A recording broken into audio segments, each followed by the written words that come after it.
السلام عليكم ورحمة الله وبركاته. الحمد لله رب العالمين والعاقبة للمتقين ولا عدوان إلا على الظالمين والصلاة والسلام على أشرف الأنبياء والمرسلين وعلى آله وأصحابه أجمعين أما بعد. கணியத்திற்குரிய சகோதர சகோதரிகளே, சூரத்துல் பக்ராவுடைய விளக்கத்தை இந்த வகுப்பிலே தொடர்ச்சியாக நாம் பார்த்து கொண்டு வருகிறோம். அந்த வகையிலே சென்ற வகுப்பிலே 261வது வசனத்திற்கான விளக்கத்தை பார்த்திருந்தோம். இன்றைய வகுப்பிலே 262, 263 ஆகிய வசனங்களுக்கான விளக்கத்தை நாம் பார்க்கலாம்.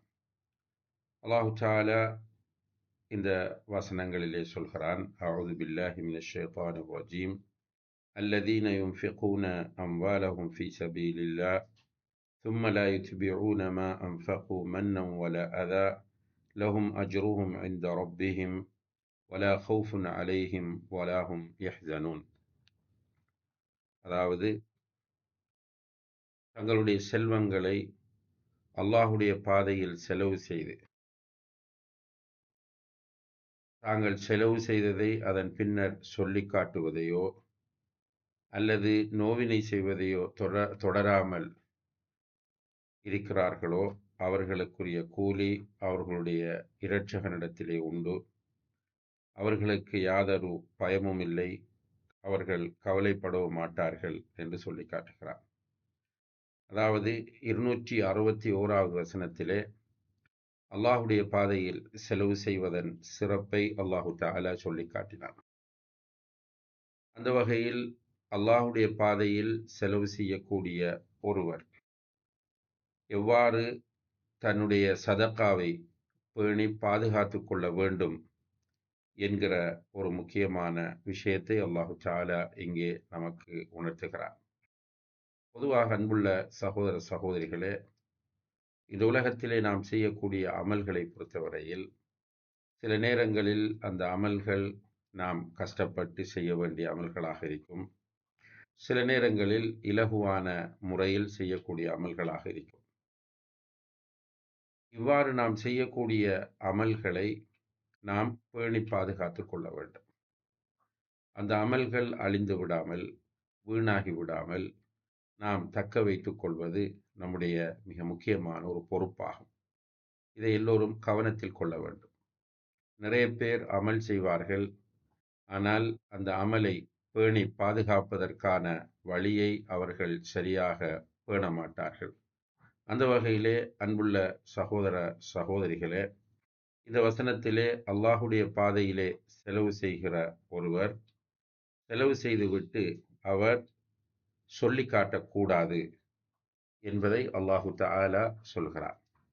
சதக்கா கொடுத்துவிட்டு அந்த சதக்காவை சொல்லி காட்டுவது உண்மையிலே இது ஒரு மோசமான பண்பாக காணப்படுகிறது. சொல்லி காட்டுவது என்பது ஒரு படிப்பினைக்காக, மற்றவர்களை தூண்டுவதற்காக சொல்லி காட்டினால் அதிலே நமக்கு குற்றமில்லை. ஆனால் அந்த சதக்காவை நாம் பெருமைக்காக, முகஸ்துதிக்காக சொல்லி காட்டுவோமாக இருந்தால் அந்த சதக்கா பாத்திலாகிவிடும் என்பதை நாம் புரிய வேண்டும். ஏனென்றால் அல்லாஹுக்காக செய்யக்கூடிய ஒருவன் நிச்சயமாக தன்னுடைய எந்த ஒரு செயலும் அல்லாஹ்விடத்தில் பதிவாகிவிடும் என்பதை அவன் புரிந்து கொள்வான். அதே போலதான் அவன் செய்கிற தர்மமும் அல்லாஹ்விடத்திலே பதிவு செய்யப்பட்டு விடும். எனவே அதை யாரிடமும் அவன் சொல்லி காட்டி வீணாக்கி கொள்ள மாட்டான். இந்த சொல்லி காட்டுவது ஒரு கெட்ட செயலாகும்.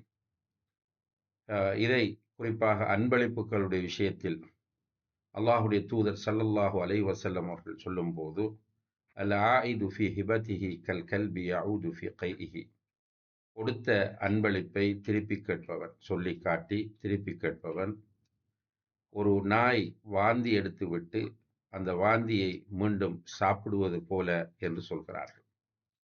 இது போலதான் ஒரு மனிதன் ஒரு சிறிய அமௌண்டை சதக்கா செய்யலாம் அல்லது மிகப்பெரிய ஒரு அமௌண்டை சதக்கா செய்யலாம்.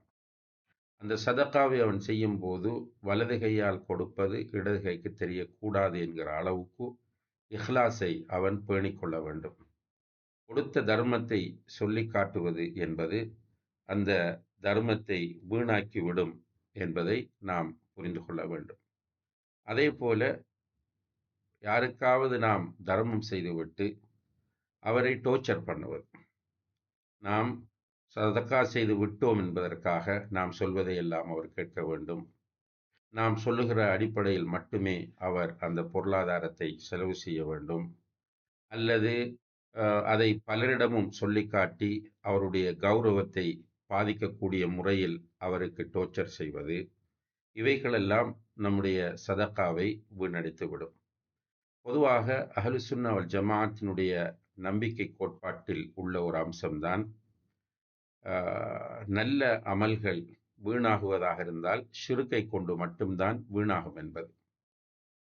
அதாவது நல்ல அமல்கள் வீணாக்கப்படுவது ஷிர்க்கினால். இங்கே சொல்லிக் காட்டுவது, கொடுத்துவிட்டு அதை கொண்டு அந்த பெற்றவரை நோவினைக்குள்ளாக்குவதன் மூலம் அவருடைய சதக்கா வீணாக்கப்படும் என்று சொல்வதாக இருந்தால் அதனுடைய அர்த்தம், அவர் சதக்கா செய்யும் போது இஹ்லாஸோடு அதை செய்திருக்க மாட்டார். அந்த சதக்காவிலே முகஸ்துதியையும் பெருமையையும் உலக லாபத்தையும் அவர் நாடியிருப்பார் என்பதை நாம் புரிந்து கொள்ளக்கூடியதாக இருக்கிறது. எனவே அன்புள்ள சகோதர சகோதரிகளை, இந்த விஷயத்தில் நாம் எல்லோரும் மிக பேணுதலாகவும் கவனமாகவும் இருந்து கொள்ள வேண்டும். எல்லா அமல்களையும் அல்லாஹ் ஒருவனுக்காக மட்டுமே நாம் செய்ய வேண்டும். குறிப்பாக சதக்கா செய்யும் போது நாம் அல்லாஹுடைய திருப்தியை நாடி அந்த சதக்காவை செய்ய வேண்டும். அந்த சதக்காவை நாம் சொல்லிக் காட்டுவது, அதுபோல பெற்றவரை அதை வைத்து நோவினை செய்வது போன்றவற்றை தவிர்த்து கொள்ள வேண்டும். அவ்வாறு நாம் சதக்கா செய்யும் போது நமக்குரிய கூலி அல்லாஹ்விடத்திலே இருக்கிறது. லஹும் அஜ்ருஹும் இந்த ரப்பிஹிம். இஹ்லாஸோடு, உள தூய்மையோடு, அல்லாஹுக்காக என்ற நீயத்தோடு மட்டும் ஒருவர் செய்கிற அந்த தர்மம் நிச்சயமாக அவருக்கு அல்லாஹ்விடத்தில் நிறைவான கூலியை பெற்றுத்தரும். அது மட்டுமல்ல, இஹ்லாஸோடு அமல் செய்கிறவர், இஹ்லாஸோடு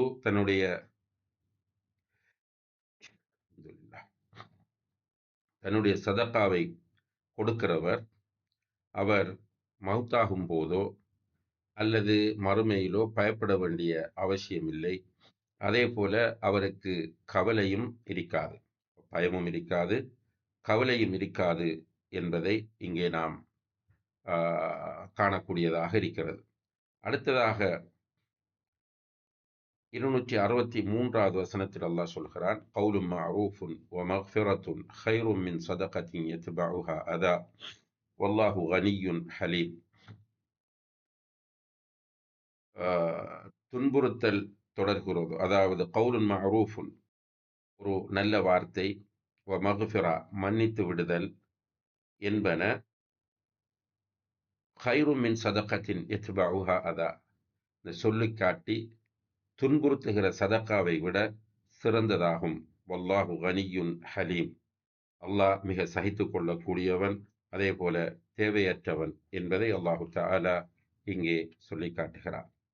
அன்புள்ள சகோதர சகோதரிகளே, மீண்டும் அல்லாஹு தஆலா இந்த வசனத்தில் நமக்கு சொல்லித் தருகிற முக்கியமான பாடம் என்னவென்று கேட்டால், நீங்கள் சதக்காவை கொடுத்துவிட்டு அந்த சதக்காவை வைத்து அடுத்தவர்களை துன்புறுத்தி விடாதீர்கள். யார் உங்களிடத்தில் சதக்காவை பெறுகிறார்களோ, அது தனி மனிதர்களாக இருக்கலாம், அல்லது அமைப்புகளாக இருக்கலாம், நிறுவனங்களாக இருக்கலாம், சொந்தக்காரர்களாக இருக்கலாம், அல்லது தூரத்தில் உள்ளவர்களாக இருக்கலாம், யாராக இருந்தாலும் அவர்களுக்கு நீங்கள் சதக்காவை கொடுத்துவிட்டு அந்த சதக்காவை சொல்லி காட்டுவதை விட நீங்கள் ஒரு நல்ல வார்த்தையை பேசி அனுப்புவது, அல்லது நீங்கள்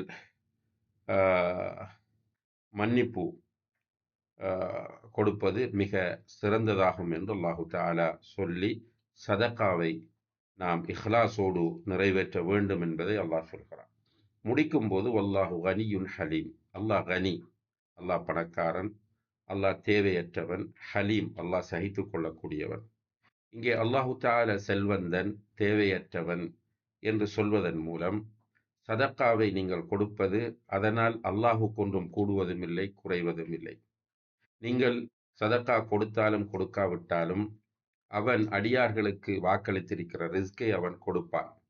எனவே நீங்கள் சதக்கா கொடுப்பதன் மூலம் அல்லாஹுக்கு ஏதோ ஒன்று செய்து விட்டோம் என்று நீங்கள் நினைக்க வேண்டிய அவசியமில்லை. நீங்கள் சதக்கா செய்வது உங்களுக்குத்தான் அதனுடைய நன்மை அமையும் என்பதை அல்லாஹு தஆலா சொல்கிறான். இந்த விஷயங்களை எல்லாம் நாம் நுணுக்கமாக கவனமாக புரிந்து கொண்டு நம்முடைய நம்பிக்கையில் இதை கொண்டு வர வேண்டும். சதக்கா செய்வது அல்லாஹுக்கு ஆக என்றிருந்தாலும் அது அல்லாஹுக்கு கொடுப்பதில்லை. இது எப்படி என்றால் அல்லாஹு தஆலா உதுஹியாவை பற்றி குர்பானியை பற்றி சொல்லும்போது லன் யனால அல்லாஹ லுஹூமுஹா வலா திமாஉஹா, நீங்கள் கொடுக்கிற அந்த உலுஹியாக்களுடைய இறைச்சியோ இரத்தமோ அல்லாஹுவை சென்றடைவதில்லை. இரத்தம் பூமியிலே ஒட்டப்படுகிறது, இறைச்சி இலைகளுக்கும் உறவினர்களுக்கும் போய் சேருகிறது. ஆனால் வலாக்கின் யனாலுஹு தக்வா மின்கும், உங்களுடைய உள்ளத்தில் இருக்கிற தக்குவா தான் அல்லாஹுவை சென்றடைகிறது என்று அல்லாஹ் சொல்கிறான். அதுபோலதான் இந்த தர்மம் நீங்கள் செய்வது அல்லாஹுக்காக என்றிருந்தாலும் உங்களுடைய தக்குவா, உங்களுடைய இஹ்லாஸ் தான் அல்லாஹ்விடத்திலே போய் சேருகிறது. நீங்கள் கொடுக்கிற தர்மம் என்பது மனிதர்களுக்குத்தான் போய் சேருகிறது. எனவே அல்லாஹு தஆலா எந்த தேவையும் அற்றவனாக இருக்கிறான். அதே நேரத்தில் அல்லாஹு தஆலா தான் நமக்கு பொருளாதாரத்தை தருகிறான். அந்த பொருளாதாரத்தை சதக்கா செய்யுமாறு அல்லாஹ் தான் சொல்லுகிறான். அதை தாண்டியும் அல்லாஹுடைய கட்டளைக்கு மதிப்பு கொடுக்காமல் சதக்கா செய்யாமல் நீங்கள் இருக்கிறீர்கள். நீங்கள் இப்படி இருப்பதனால் உங்களுடைய பொருளாதாரத்தை அழித்துவிட அல்லாஹுவால் முடியும். இருந்தாலும் கூட அல்லாஹு தஆலா சகித்து கொள்ளக்கூடியவனாக ஹலீமாக இருக்கிறான் என்று அல்லாஹுடைய 2 பெயர்களை அல்லாஹு தஆலா இங்கே பதிவு செய்கிறான். எனவே அன்புள்ள சகோதர சகோதரிகளே, நாம் நம்முடைய தர்மங்களை அல்லாஹ் ஒருவனுக்காக இஹ்லாஸோடு செய்வதற்கு முயற்சிய வேண்டும். அல்லாஹு தஆலா நாம் செய்யக்கூடிய அமல்களையும் சதகாக்களையும் நம்மிடமிருந்து கபூல் செய்வானாக. ஆஹிரு தஅவானா அனில் ஹம்துலில்லாஹி ரப்பில் ஆலமீன். அஸ்ஸலாமு அலைக்கும் வரஹ்மத்துல்லாஹி வபரகாத்துஹு.